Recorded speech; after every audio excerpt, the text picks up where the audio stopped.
Hey everyone, Pastor Trevor here. As you know, Advent is an important season for us at Harbor because it's a way that we reflect on Christ's first coming as a baby born in the manger to save the world from its sins. And it's a time when we anticipate his second coming, when he will come again as a king in glory to make all things new. And I want to take a quick minute to show you how the Christmas tree can tell the story of the gospel to make your Advent more meaningful, informative for you and for your family. So first of all, we have the tree itself. It is traditionally an evergreen tree as a way of communicating God's unfailing love because of his unchanging character. But the shape of the tree is also important as well. It's pointed at the top and wide at the bottom as a way of showing us that the Advent season is to direct our hearts and affections upward toward God. The next thing that we often see on the Christmas tree is, of course, the lights. The lights represent the good news that Jesus is the light of the world, born to push back darkness. Then you have the ornaments, which we do not currently have on this tree simply because it is a demonstration. But the ornaments, they represent the gifts that the wise men brought to baby Jesus when they came to visit him and worship him as the newborn king. Many trees then either have a star or an angel that you place on top.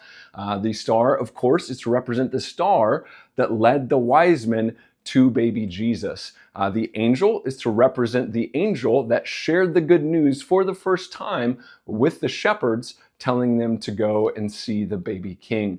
And then at the bottom of the tree, which we can't see in this video, you have presents, which represent that Jesus is ultimately God's gift to us, born on Christmas Day to save us from our sins. And the way that you decorate the tree in modern times is usually you give no thought to it. You just kind of throw it all up whenever you want to. Could be before Advent, could be after Thanksgiving, could be at any time, however you want. But there's a way to decorate it that tells the story of the gospel and builds anticipation for Christmas Day.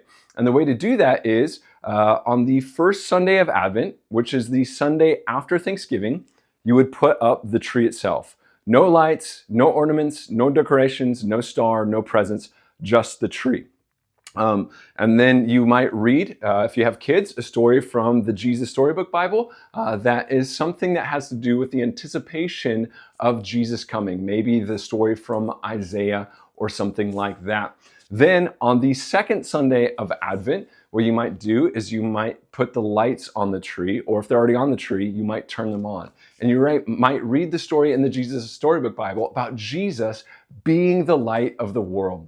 Then maybe on the third Sunday of Advent, you might either put the star or the angel on top of the tree, and you might read the story in the Jesus Storybook Bible about the star leading the wise men, or the angel telling the shepherds. And on the fourth Sunday of Advent, the Sunday before Christmas, you might then put the ornaments on the tree, and you might read the story about the wise men bringing their gifts to Jesus. And then on Christmas Day, that's when you wait to put the presents under the tree as a way of saying, not only are our presents here and we get to open them on Christmas morning, but Jesus, a God's present to us, is finally arrived on Christmas morning. So you might read the story of Jesus' birth here in the Jesus Storybook Bible. If you have grown kids or no kids, you can do the exact same thing. But what you would do is you might simply read that passage out of your own Bible as a way of slowing down,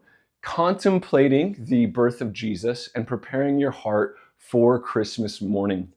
If your family is like mine and they have an uprising against that, maybe what you could do is instead of pacing it out throughout the Advent season, you could do that on the Sunday after Thanksgiving, and you could still do all the steps. You just condense it down to one day rather than 4 separate weeks. But my encouragement to you is, if you and your family are open to it, consider decorating the tree in the way that I've described, to slow down, to eliminate some of the distractions, and to teach your heart to pause, to contemplate, and to appreciate all that God is and all that God has done for us in sending his son Jesus Christ. It's something that me and my family do every Christmas, and it's something that I would encourage you and your family to do as well.